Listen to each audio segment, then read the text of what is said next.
Are you ready for an open discussion with the best of the best and the best of what's next? Welcome to the Tony DUrso Show. Join in on a great conversation today with some of the world's great influencers as they showcase great advice and techniques that made them the game changers they are today. Now, here's Tony DUrso. Welcome, I'm your host, Tony DUrso. I interview some of the most successful people in the world, and I thank you for joining us. This show is dedicated to helping you turn your vision into reality, and we are the #1 show on voiceamerica.com. We're going to talk with Mark Villareal about the millennial factor. Mark says his most favorite thing is to coach people and help them develop. He loves doing that all day long. He loves helping people, and it shows in this excellent interview. He wants to build leaders and build culture. But just one moment. There are some techniques Mark uses which I've never heard before, and I'll bet this changes the way you deal with new hires and employees forever. Oh, and wait till you get to the taxi story. That is something. Listen on and learn. And before we get into this, I want to thank our sponsor, Indeed. If you're in charge of hiring, boost your job post and get the best people fast. For a limited time, get $75 credit at Indeed.com/DUrso. More details just ahead on this sponsor with a lot more info on them. So please stay tuned. And as you know, my interviews with the world's elite entrepreneurs are all about helping you launch your new business or take your business to the next level. And we also cover a lot of great information for everyone else. Sometimes the penny drops with the right information for you to start something profitable yourself or help you do your job a whole lot better. I love to help you, and I love to hear how these world-class interviews are helping you. Please give me a hand and subscribe, rate, and review my show on Apple Podcasts right now. If you need help, you can go to ratethispodcast.com/Tony. That will walk you through the review process. And here's a shout out to someone who calls himself Crooked Edge, who said, quote, "Love listening to Tony and all of his amazing guests. Truly has helped expand my knowledge. Recommend to everyone, especially entrepreneurs." End quote. That makes my day. Thanks for your kind words. I really appreciate it. You have my eternal thanks. And if you want to help me help more people and help get my show to those that need to hear this in this world, please consider giving me a review. Again, the easiest way is to go to Apple Podcasts or go to ratethispodcast.com/Tony. A kind 5-star review helps grow and support this show, and you get my eternal thanks. That's priceless. All right, let's get into it. Today's show is about the millennial factor with Mark Villareal. Let's see what we can learn today. At the end of this interview, I'll give you a summary recap of what we went over, so stay tuned for that. Mark Villareal has a passion for developing people in a manner that helps them achieve their goals. Early in his 35-year career, he realized that the more he focused on others' success, the more his career blossomed as well. And here we go. Hi, Mark. Welcome to the Tony DUrso Show. So glad to have you on with us today. Well, thank you for having me, Tony. It's very exciting to be a part of it. Thank you. The honor is mine, Mark. And you know, we hear so much about millennials, and I'm sorry for all the millennials in this audience here, but wait, not really sorry. We are going to help you. We are going to give advice to you and those that work with you, which we believe is going to be very appropriate, apropos, and you're welcome to get back and let us know if there's anything else you'd like to say. I love hearing from all of you in the audience. And I really like this because I hear so much about millennials all the time. And now I get to address that square on with an expert who really understands the millennial factor. And Mark, before we get into that and before we regale our audience with some stories and information, anecdotes, and so forth, we would love to follow your journey to success. So please tell us, how did it all start for you? What's your backstory? Well, my backstory goes back many years. I was in corporate America for 35 years, but the last 21 years in corporate America was at the C level, meaning I was reporting to the CEO, which made for great days, and maybe some days didn't make for great days. But my passion, and I worked for one organization that was a franchise organization that we built it from 5 locations to over 300, was always how do we develop and how do we train people and work in those programs. And in fact, when I was vice president of a $500 million organization, that international one, my CEO had even asked me one day, if you could do your favorite thing, what would you do? I said, I would sit next to people all day long and coach them, help them develop their, so that was a lot of my backstory working in corporate America in different organizations, reporting to the CEO, is having to learn how to develop people, the nuances in developing people, and most of all, building leaders and building culture. I've been down that road a little bit as well, corporate America in a C-level position. And no matter how well I thought I did, there was always something to improve. There was always something more to learn. And there were always younger people being hired. I managed a lot of people. And it's very interesting how I believe it's an ongoing process. And we're going to talk more about that. But I just thought I'd comment because we have some great parallels and similarities here. And you just never know enough about personnel. That's for sure. Now, going along with this, Mark, how did you come about the vision for your current success?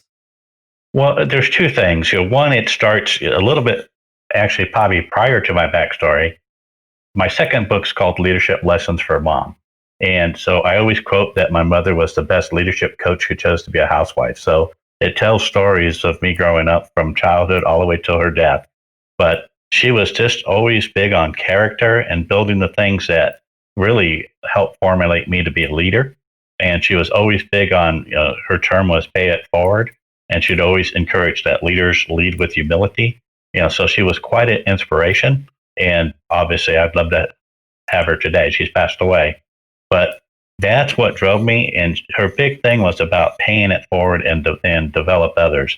And she would even tell me that I always want you to find mentors that mentor you, but you will probably learn more in life and for business in your career from those that you're mentoring. And so that's what drove my vision about where can I always get and do my passion, where I can mentor people, organizations. My mission statement is to build leadership, one person, one team, or one organization at a time. So my vision started very early. I was able to do a lot of that in corporate America. But then as I was able to then separate and branch off for my own organization, now I'm doing what I love to do. And Mark, what is that purpose? What's the passion behind this? Why do you love this and why do you do it? Well, I think there's several things. So the purpose or the passion is to see people grow and develop and to make a difference and for teach them how to make a difference in others. So whether it's even donating your time, I'm part of the board of our Empowering Women. So because I've had a lot of success in mentoring aspiring women in leadership, and some of that started when they were just my admins in corporate America, and they had so much more potential. And so mentoring them and developing them to where they're, one's a vice president of another organization, they've gone on to different levels. And as you see that spark, it says, where can I make a difference? Sometimes you have to assess, well, what are my skills or gifts that I have? And if I can pay it forward and then they can pay it forward and form a culture, it's really, that's the purpose of everything we do. I write books, so I have the 6 books, but I not only have business books, but I have children's books too, because it's for the same purpose. How can I inspire the youth to always dream big and to aspire to be, bigger things? Mark, when a person generally says that they write children books, one immediately thinks of fiction, stories, but these are nonfiction. These are education type books. Well, actually, it's the title of the book is the series is called The Adventures of Park Ranger Brock Cliffhanger and His Junior Park Rangers. So they're stories that help educate the children on, one, following good role models, park rangers are great role models. 2, on learning about our state or national parks and to enjoy them, but it teaches them good safety lessons and the Junior Park Ranger program. The last one is on the Great Smoky Mountains and the 2016 fires and how they started, but how they can preserve and protect. In one of the books, it talks about children that are missing hiking. So it takes them to the lessons of they not only go search and find for them, that's part of the adventure, but what were the 10 things that they didn't do before they went hiking that they should have. Once they were missing, what were the 6 things that they should have done? And when they encountered wildlife, like they do in the story, what should they have done? So it educates them as well. We have in the book that park rangers always have pay it forward as well. So in everything I write, I teach that mentality. Mark, I love that. As we spoke off air, we both love the mountains. We both love nature. Very cool on those. I definitely want to make sure that we give that good plug. Now, if people go to your website, which is markvillareal.com, and I'll spell that M-A-R-K, that's Mark with a K, and then last name Villareal.com. If people go there, can they see the children books and navigate to Amazon or wherever they can buy them? Yes, they'll see all the books I've written. There's 4 business books, and then the children's series, which are under that series, and then they are located on Amazon. And in fact, I even have a thing on my website right now that I'm actually giving a free digital copy of my leadership lessons for mom that is available for them as well. So, we do things that entice, educate, pay it forward. So, you always want to encourage someone on what they can do. I love this topic. We're talking about the millennial factor with Mark Villareal. This is the Tony DUrso Show, where you can learn from the wisdom and success of others to help you move on your vision path. Just ahead, the chat continues about the millennial factor with Mark Villareal. But first, it's time for us to take a short break. See you back here in just a moment.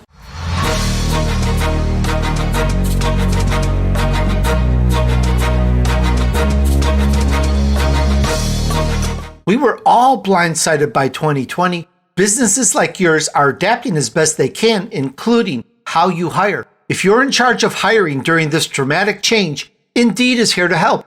Indeed is the #1 job site in the world because Indeed gets you the best people fast. Indeed, they do. Unlike other sites, Indeed gives you full control and payment flexibility over your hiring. You only pay for what you need. You can pause your account at any time, and there are no long-term contracts. That's really cool. Plus, Indeed provides powerful tools to make your search that much easier. Yes, indeed they do. Like sponsored jobs, which are shown to be 3.5 times more likely to result in a hire. With 73% of online job seekers visiting Indeed each month, Indeed is going to get you the important hire you need, just like they have for over 3 million businesses. And that's worthy of repetition. 73% of online job seekers visit Indeed each month, who can greatly help you get the most important hire you need, just like they have for over 3 million businesses. That is indeed amazing. Right now, Indeed is offering our listeners a free $75 credit to boost your job post, which means more quality candidates will see it fast. Try Indeed out with a free $75 credit at Indeed.com/DUrso. This is their best offer available anywhere. Go right now to Indeed.com/DUrso. Terms and conditions apply. Offer valid through December 31. That's Indeed.com/DUrso. All right, guys, check it out, sign up, and tell me how much you love it.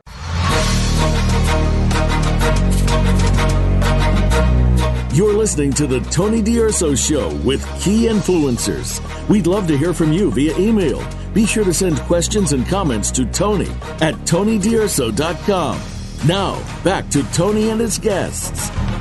All right, we're back on the Tony DUrso Show, where you can learn from the wisdom and success of others to help you move on your vision path. Let's see what we can learn today. Today's show is the Millennial Factor with Mark Villareal. At the end of this interview, I'll give you a summary of what I got out of this, and I'll share some pointers with you. Stay tuned for that.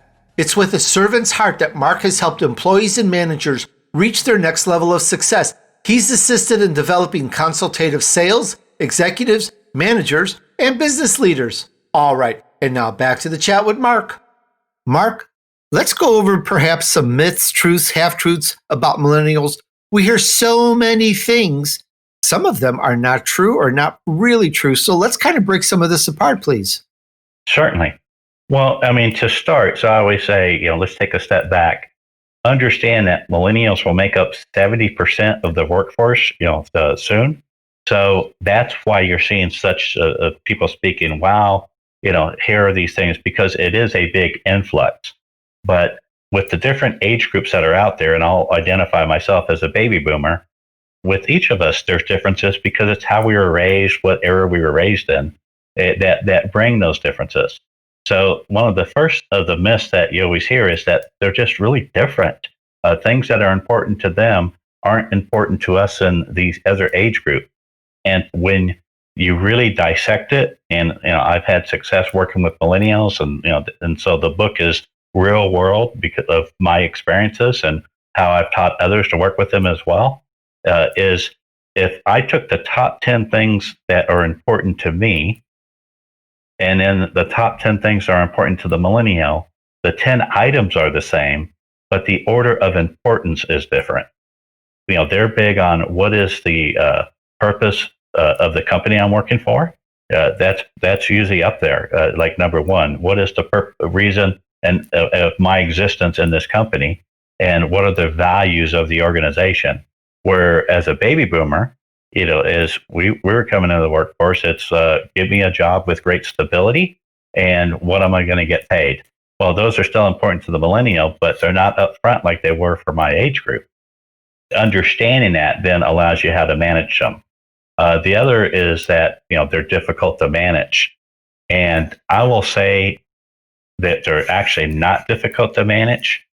What I explain in my book is that because there's some leaders that have been very good leaders already, that as the millennials came in the workforce, they've had success managing the millennials because they already do the additional things that millennials appreciate, meaning they are very transparent. They over communicate. They explain why we do things. And those are things that are important to the millennial. As a baby boomer, certainly when I'm told the why, I appreciate it. But the why was because I get paid for it. This is how we do it. What drives that in millennials is they grew up in the digital age that I didn't grow up in. So they're used to always knowing the why because I can Google it. I can get the answer. And that also drives the transparency.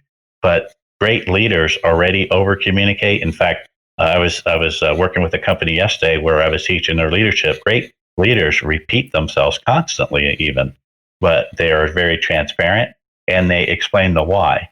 And so as you build that culture for the millennial, they appreciate it. I think the next one is the big one is I always hear millennials aren't loyal. Why should I put the effort in, or why this? Because they'll have 7 jobs in 2 years. So why? And actually that is usually because we have a organization, however you're running your organization, you're not explaining from day one expectations clearly enough. Because I always tell them they're not loyal because you haven't shown them what a career is. You're teaching them that this is just a job.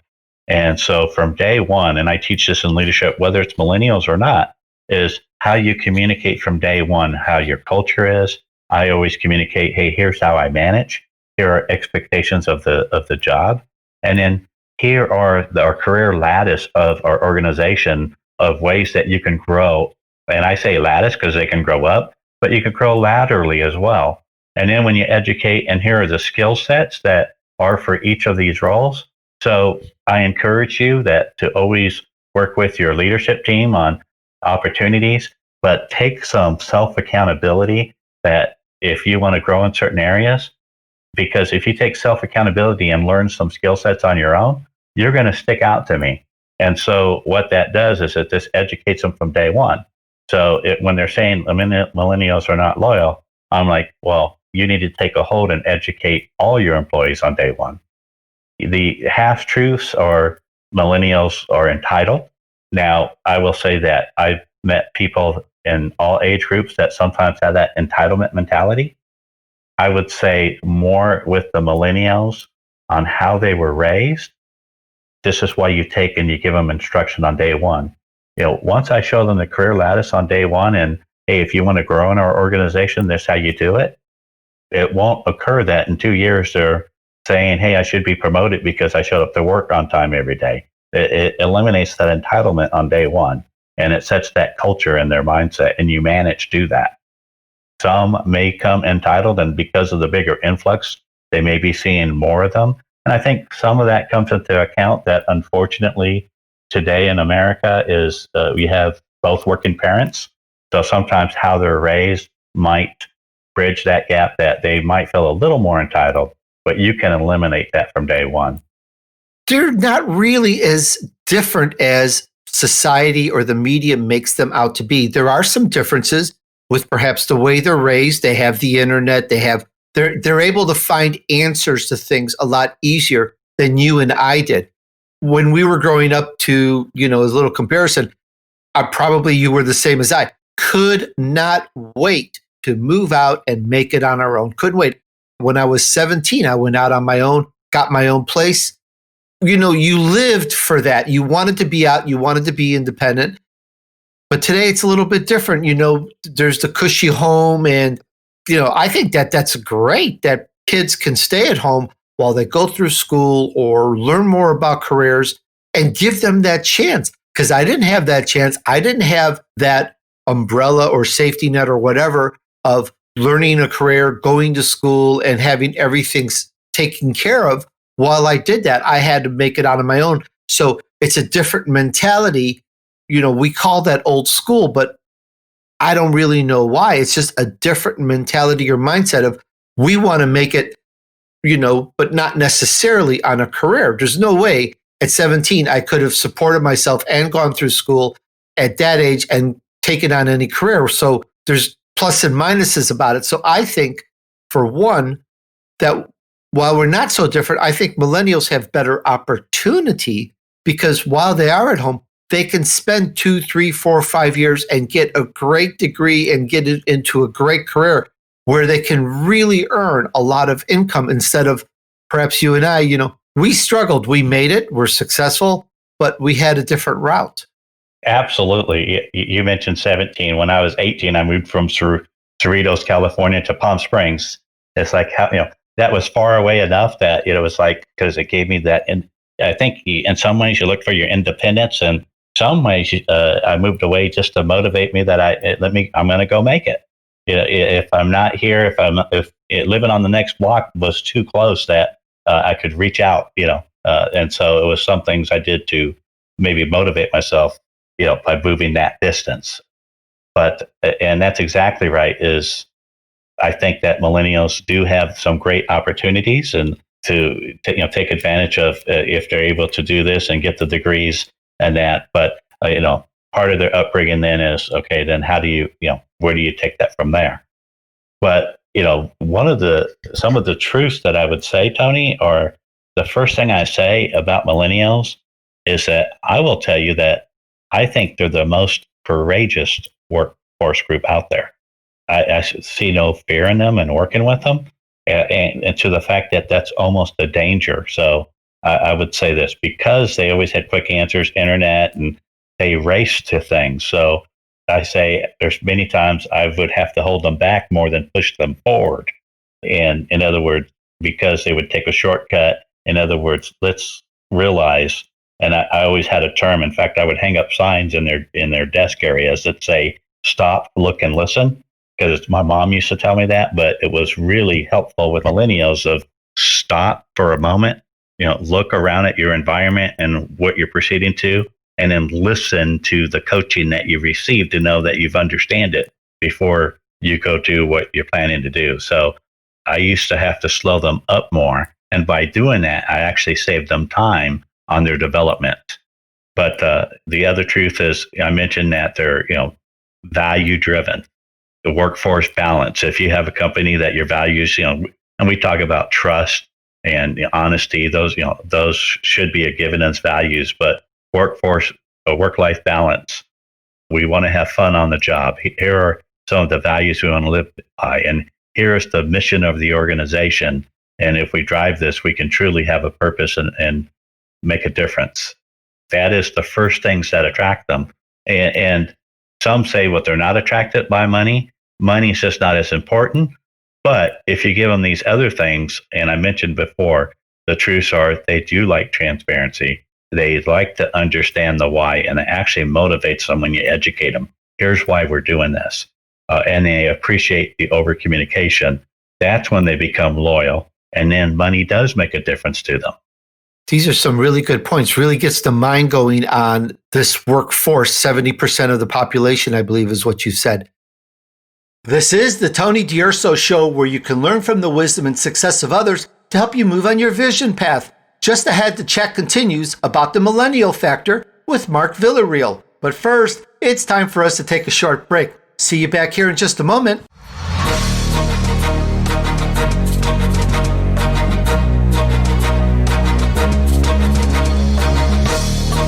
We've heard for years that it's important to have a diversified portfolio, stocks, bonds, mutual funds, that kind of thing. But if you've ever looked at a breakdown of the most successful portfolios, you'll typically see a diversified set of real estate. So why isn't it one of the first asset classes you consider when you're looking to diversify? Simple. It hasn't been available to investors like you and me until now. Thanks to Fundrise, they make it easy for all investors to diversify by building you a portfolio of institutional quality real estate investments. So whether you're just starting to invest in real estate or looking to add more, our friends at Fundrise have you covered. Here's how. Fundrise is an investing platform that makes investing in high quality, high potential real estate as easy as investing in your favorite stock or mutual fund. Whether you're looking to add stable cash flow via dividends or prefer long-term growth through appreciation, Fundrise has you covered. To date, Fundrise manages more than $1 billion in assets for over 130,000 investors.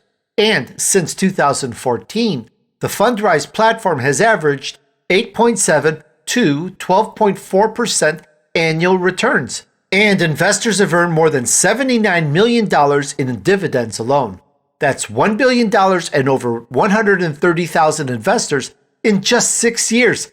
That is amazing. Fundrise's team of real estate professionals carefully vets and actively manages all of their real estate projects. And with their easy-to-use website, you can track your portfolio's performance and watch as properties across the country are acquired, improved, and operated via asset updates. Guys, I personally don't think there has ever been a better time in life to invest in real estate, and Fundrise makes it so super easy that it's a no-brainer. The way I look at it, you stand a chance at getting in on some great properties that otherwise could be out of your range. I really love this approach, and it opens up serious investing to just about anyone, don't you think? And are you ready? You can track your investment in real time. You can watch each asset evolve over time. Accredited and non-accredited investors are welcome. Come one, come all. Check this out. Start building your better portfolio today. Get started at fundrise.com/DUrso to have your first 90 days of advisory fees waived. That's fundrise.com/DUrso to have your first 90 days of advisory fees waived. Fundrise.com/DUrso. Got it? All right, guys, check it out, sign up, and tell me how much you love it.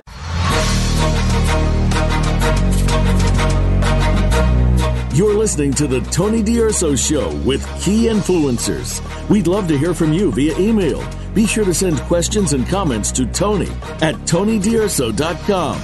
Now, back to Tony and his guests. All right, we're back on the Tony DUrso Show, where you can learn from the wisdom and success of others to help you move on your vision path. Let's see what we can learn today. Today's show is the Millennial Factor with Mark Villareal. At the end of this interview, I'll give you a summary of what I got out of this, and I'll share some pointers with you. Stay tuned for that. Hey, fellow entrepreneurs, join me on Twitter at TonyDUrso and get in on the fun. You can message me there too. That's TonyDUrso on Twitter. Mark has a passion for leadership development and has a hunger for continued growth and development. He believes strong leaders pay it forward. And now back to the chat with Mark. Let's go into some of the steps. You may have mentioned a few things, but I like to kind of go over. Your book is all about the steps for managing millennials, the Millennial Factor. So let's go into some of the steps, please. Well, I think very early, and I probably mentioned it before, is I teach that first, everything starts at hiring, and it actually starts before you hire. So how do you incorporate within your hiring process where you can hire or increase the likability of someone that you're going to bring in, that they appreciate or come in because they like your culture, and they like your mission, and they understand the job description. So that's very important. And I worked with a company in Cleveland that they're like, I can't, some reason I'm having difficulty hiring millennials. And I said, well, let me do a few things. So I went to their website. I'm like, your mission statement is nowhere. I can't find it. And that's your reason for existence. And millennials want to know that. Two, your values are up there, but they're not very visible. I would make those more visible. Let's look at your hiring ads. And they were standard. Here's what we're hiring for. And I said, if you want to increase that, and for anyone you hire, I would recommend this, but it's very attractive to millennials. I would say, here's our mission statement, and here's the values that we live daily, and here's the job description that we're hiring for. If you believe this opportunity is for you, please apply. So it starts that on day one, or before you're hiring. Day one, or actually through the interview process, you test for how well do they know you. I used to put a little 10 questionnaire test that I would have them take while they came in waiting for their interview to see if they know our mission, if they know our values, if they know our industry, who are our competitors. I wanted to hire people that at least did some research. And what happens is an organization, as that gets out of that, because your employees know how you hire and they refer other people, but it's like, you better come prepared. That starts building the culture even before you hire people. Then as you hire them, it's very important. I mentioned about on day one, I explain how we manage. I'm like, look, we manage by rewards or consequences. And we hired you because we have high expectations and we believe you match those. But at times I'd love to manage you by rewards every day. But we know that there's times that there's going to be consequences. So if I see things that you're doing might be detrimental to your success, would you want me to correct you and coach you on that? And on day one, everyone says yes. But the reason I do that on day one is there will be times I'll have to remind them of that conversation, because it's like, you're showing my interest is your best interest on driving your success. And I owe it to you to have this conversation. So, and I tell them, behavior modification, when we have to face consequences, as quickly as you can show that you received the coaching and correct yourself, we'll get you right back on the reward side. So we teach that, just set that culture on day one. I talked about the career lattices on how you can get promoted and grow with our organization. And so those are the things that we instill. So that's where I talk about how do you build a hiring plan. One of the other steps is then how do you build a communication plan? So, and I go through all the topics in the book on what are the things that is going to be important for any employee that I hire, but especially millennials, that I want to make sure we communicate not just once, but over and over. One is mission, vision, values, but more than that, everything that's important. And so where should those be? They need to be in any of our HR documents, our handbooks that we have. They should be on our walls in the work area. They should be in our contests. We should name them our contests. Hey, here you exhibited this value with this customer. You've really demonstrated the mission, mission of the month contest. Those type of things on how much you can communicate. And you roll them out and you over communicate. So that's another step. The millennials, I like how you coach them day one about the reward program and how you like the atmosphere to be full of rewards and validations and acknowledgments and so forth, because everyone loves that. Now, the millennial is a younger person. They're used to being at home and getting their way, or talking back to the parents, or telling them off, or ignoring them. But when you get into this workaday world, it's a whole different thing. And I would hazard a big guess. I know I would win on any wage. Millennials wouldn't want to be corrected. Nobody in that sort of a situation or scenario wants to be corrected. We don't want people to say you should do it this way instead of that way, or this way is not good. I can see that, just that one thing of, taking this person through that training curve on operating per protocols of the business. That's got to be really, really tough. Does your coaching just saying, hey, we want to, you reinforce that multiple times while the person is there, that how you work, as you were mentioning, and is that really sufficient so that they're open to being corrected? Because that's got to be like a really hard stop for some of them. Well, here's two things, because you mentioned one thing about how they may be at home. So imagine the organizations that do not have that conversation on day one. And that's where they're struggling. That's where they're saying, well, and they throw their hands up, because then the millennials weren't at least given a direction that they're going to be coached. And then when they're coached, it's like, well, I don't like this. So at least by telling them on day one and then reminding and then seeing it in action, it doesn't stop there. That's just a start. It doesn't mean you won't have struggles. But then, and because I actually teach that I coach openly, because when I coach you, I want others to hear. I want others to learn. And that's the type of environment. So in all things that I ever preach, as you would know me, is I always preach about consistency, because if you're not consistent, you're going to get tested, because sometimes you'll have those. But one of the keys too is, I love the book, The 1 Minute Manager, where it says, go out and catch someone doing something right. So sometimes people think of leaders or managers that you're always telling me something wrong. So I used to tell my leaders to start the day by going and asking people, hey, what can I do to help you today? Any roadblocks? What can I take off your plate? How can I assist you? And that was more of a servant mentality. And so that was part of catching them do something right. But we tried to show them that our coaching started from the positive aspect. But even a slight correction or coaching then isn't that bad. But sometimes, Tony, you have those that struggle with it.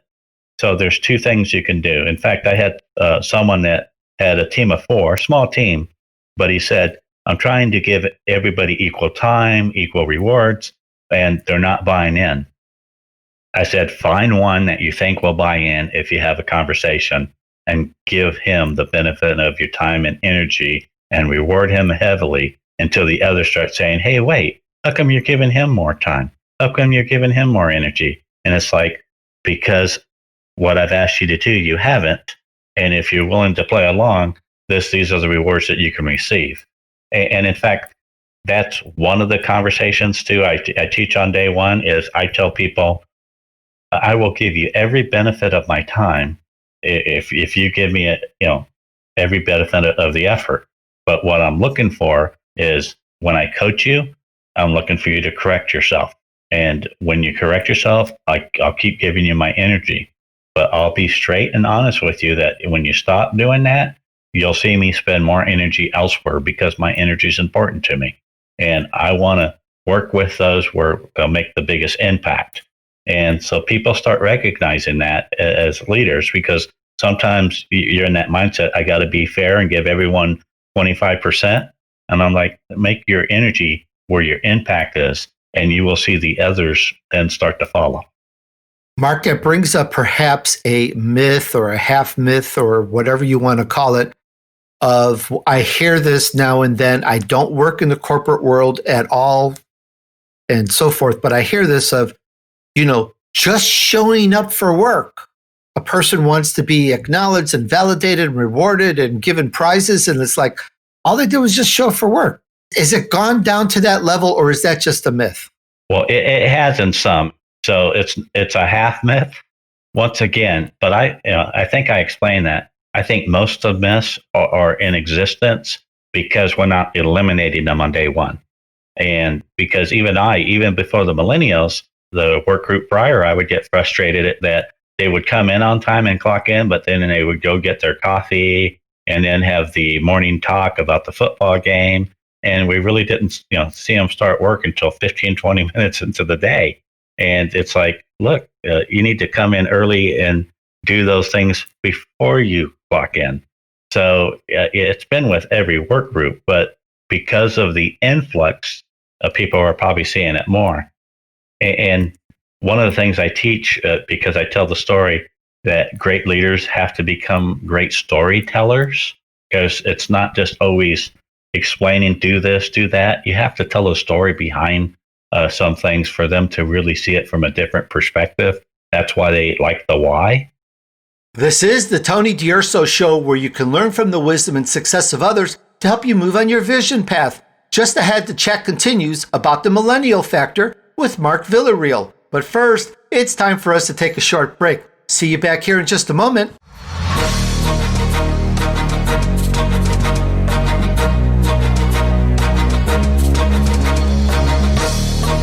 Do you like to zone in sometimes on a good story that just takes you away from the world?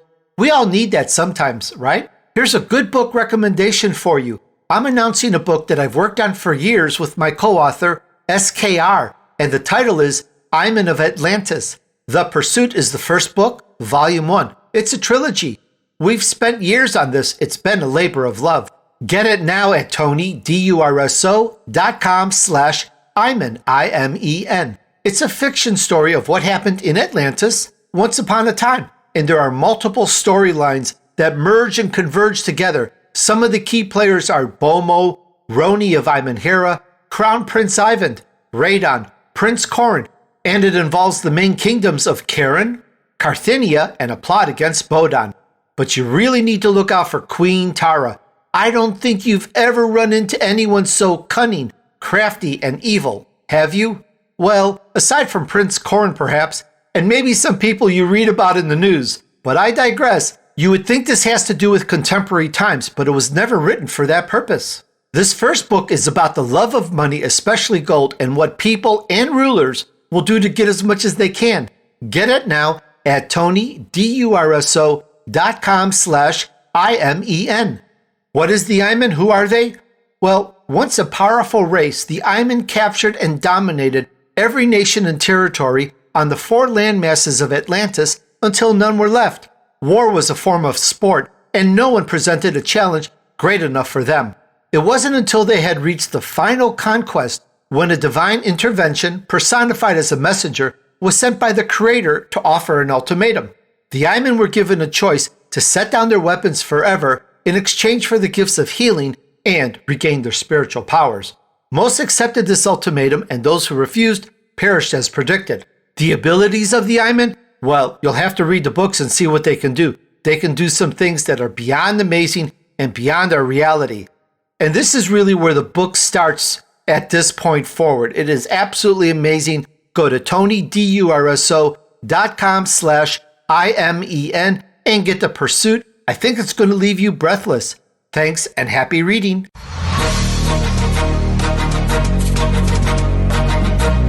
You're listening to the Tony DUrso Show with key influencers.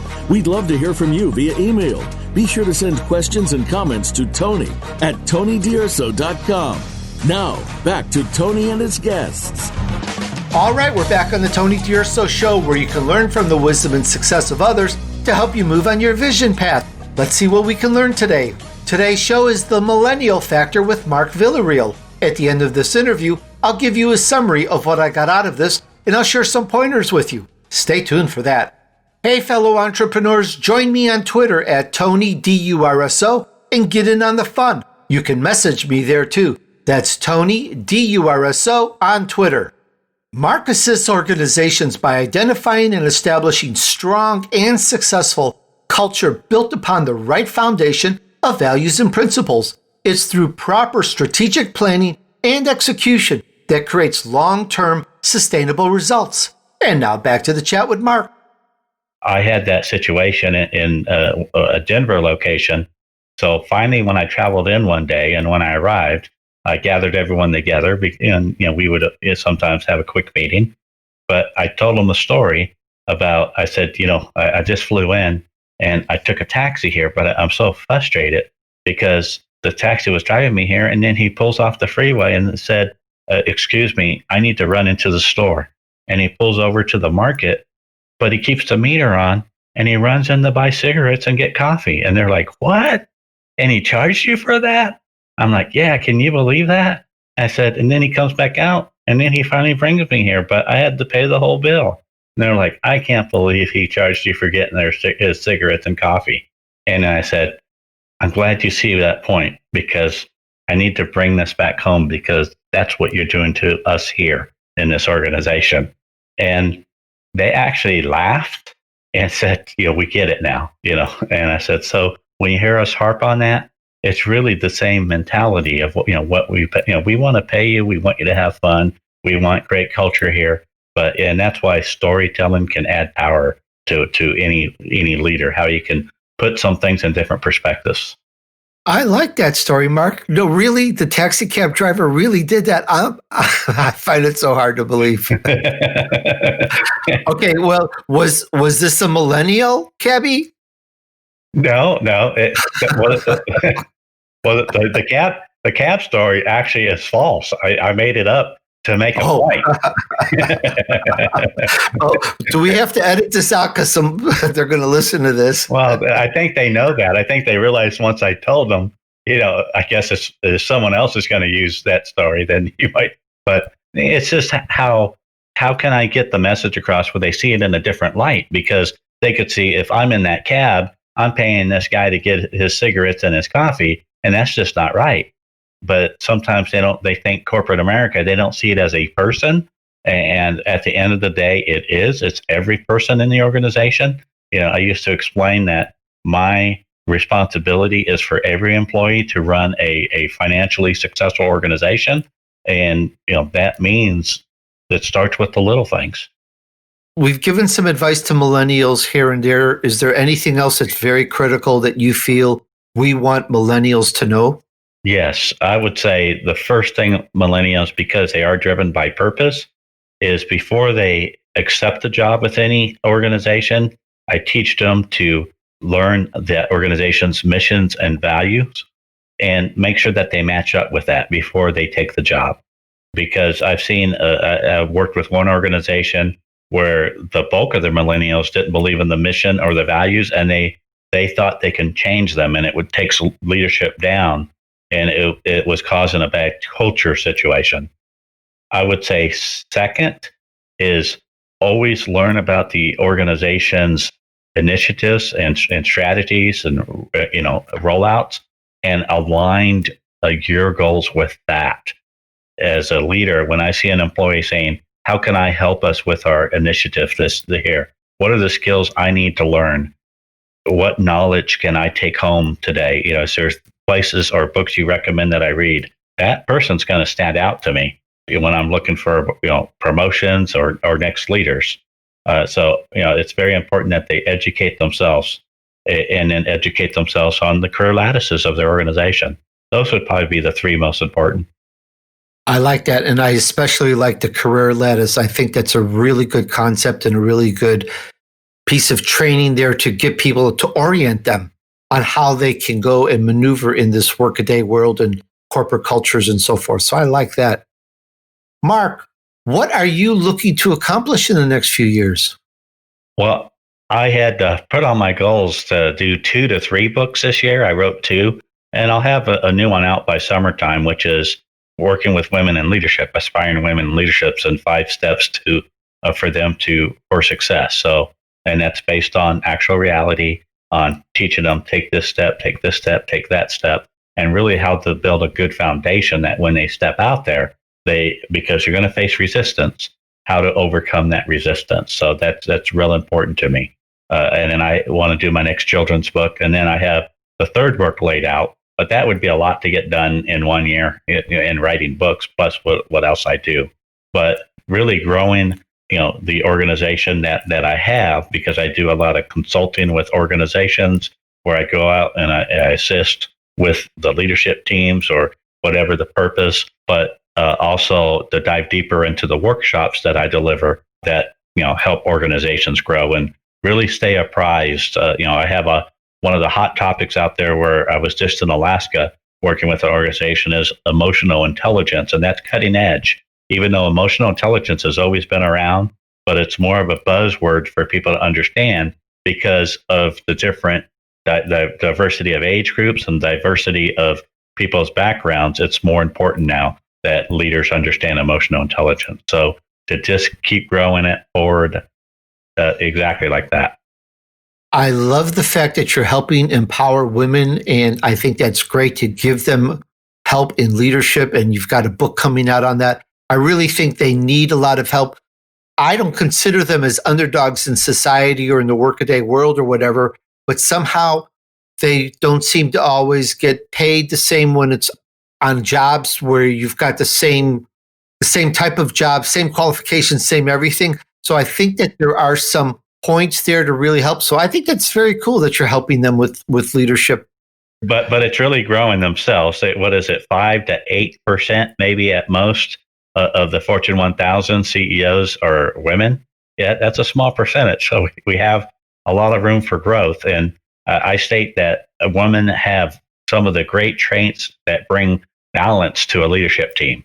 So when you add them to your leadership team, the traits that they have actually add great balance for great decision making.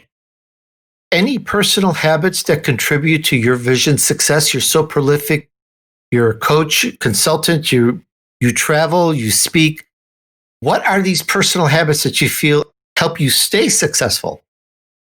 Well, if you were to hear me speak, or especially when I go to companies, I quote so many books. So first of all, I'm a big 7 Habits of Highly Effective People. I tell people, read that book because you can break it down to anything. I break it down to leaders. I broke it down to an HR group of here. I break it down to sales. You could take the 7 habits and break it down personally for yourself. And I had to discover my weaknesses there. Probably the 2 weaknesses that I had to really work on was, 1, begin with the end in mind, and seek first to understand, then to be understood. So all those things I try to incorporate. The first one is be proactive. Next one is first things first. Each of the 7 habits. So that's the big thing. So I didn't have to go rediscover it, but then that allows me that my habits on how I format my day, and then we even teach in time management how to flow chart your day, because sometimes it's easy to do busy work, but not do the impactful work. So I make sure that it's scheduled when my impactful work is going to be done. So I make sure it's a priority, because it's always easy to say, well, I did a lot of work today, but you really messed around with the work that was just busy work. Thank you for that. And it's a very good book. I really love the way you've broken that down. And I thank you for sharing that. And aside from that book, are there any other great resources that you would like to share with our audience success squad? Well, as I mentioned, my mom always mentioned about always find good mentors and then always mentor others. So I'm always looking for resources, Tony. So the first one I was going to mention is your podcast, and because the guests that you have on, I'm always listening to hear their insight. And it does a couple things. 1, it can bring validation. 2, it can bring reminders. And 3, it brings correction. So, those are great resources there. I'd like to hopefully think that, my website and those things, I can bring the same and this work to continue. The other resources that I've just joined a lot of groups, that I work with. I get out there, whether they're CEO groups or groups that are online, that I can provide feedback sometimes. And then the final resource is I have an accountability partner. And so something I teach everybody is an accountability partner is someone that you just meet with 10 minutes once a month, and it could be by phone, but it's you give each other your accountability plan for the next month, and it has 3 things on there. What 1 thing are you going to do for personal development? What 1 thing are you going to do for professional development? And what 1 thing are you going to achieve with a measurement? And it allows you to interact, coach each other. And it's, if I had something on there for 3 months in a row and didn't accomplish it, I can tell you that my accountability partner is going to hold me accountable. I like that program a lot. I think that's very needed, and I think more people should have something like that. That's excellent. Thank you. Once again, this is the Millennial Factor with Mark Villareal, and you can find him at markvillareal.com. Again, I'll spell it MarkVillareal.com. Mark, this was very good, very insightful. You've cleared up some myths and half myths and truths and all sorts of good stuff, and some good advice for millennials. I really appreciated it. Well, thank you, Tony. And as everything, let me know how I can always help so you and I can continue to pay it forward. But it's been enjoyable. Hey, fellow entrepreneurs, thanks for hanging out with me while I featured an elite entrepreneur who took his vision to reality. I hope this was as inspiring for you as it was for me to do this interview.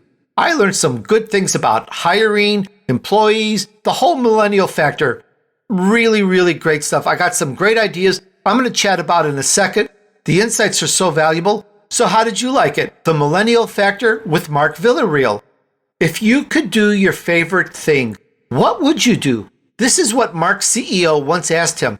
I'm sure you've heard that before, and we've spoken about this on a number of my shows. But really, what would you really do? And no silly answers, please, because we're talking about your life here, to a degree. I mean, there's a way to sit on the beach or in a pool with your laptop and make money. Too many people have that idea in their head, and it's a good idea. But what would you do? That's the key part that's important. What would you do that would earn the income you need to support your family? Mark said his most favorite thing was to coach people and help them develop. He would do that all day long. He loves helping people, and it shows in this excellent interview. He wants to build leaders and build culture. That's very drilled down, and it shows in Mark's success. It's that passion that you can take anywhere in the world, on the road, in the pool, at the beach, anywhere. That's what you really need to work out for yourself. And if you have it, zone in on that and make it more crystal clear for yourself. I enjoyed hearing about Mark's mother, who was a great leadership coach that chose to be a housewife. I say that because we don't hear this enough these days. We don't hear enough on the positive upbringing that parents have on their children. This is refreshing. Society has been conditioned for decades to rely on schools to teach such attributes and virtues to kids, and it's a bit lacking from everyone I've spoken to. There are multiple lessons to learn from just that, and I highly recommend getting Mark's second book called Leadership Lessons from Mom. I hope you use that information to spend the time with your children to impart similar good lessons to them. Pay it forward, lead with humility, get a mentor. These are great points. I urge you to study these. Mark's purpose is beautiful. It's to see people grow and develop and teach them how to make a difference in others. How can you make a difference in your field? Have you thought about this? Are you able to incorporate any of this into your business or career? How Mark establishes his reward or correction system from day one is brilliant. I love it. And his corrections are done openly so that others can learn and not make the same mistakes again. These are just some of the amazing takeaways I got from Mark. And I love that taxi story too. There's so much more I got out of this interview. What did you get? I'd love to know how you use this information to help you in your business or career. Now, grab hold of your vision, decide you're going to start something great, or take it to the next level. You know this. You have to decide first. It always starts with a decision, and you can get my vision map to help you along the process. The ebook is at DUrso.com/books. You can pick up the audio version in the training class too. Highly recommended. I created my empire in just a few years. That's all it took. I had the vision map as my guide. You can do it too. Okay, guys, let's help you move on your journey to success. And once again, please consider supporting the show with a nice review, okay? Just go to ratethispodcast.com/Tony. Thanks, and remember, just take action. Success awaits those who persevere and remain steadfast despite the odds. Sow good seeds, do good deeds, and join me on the next episode of The Tony DUrso Show.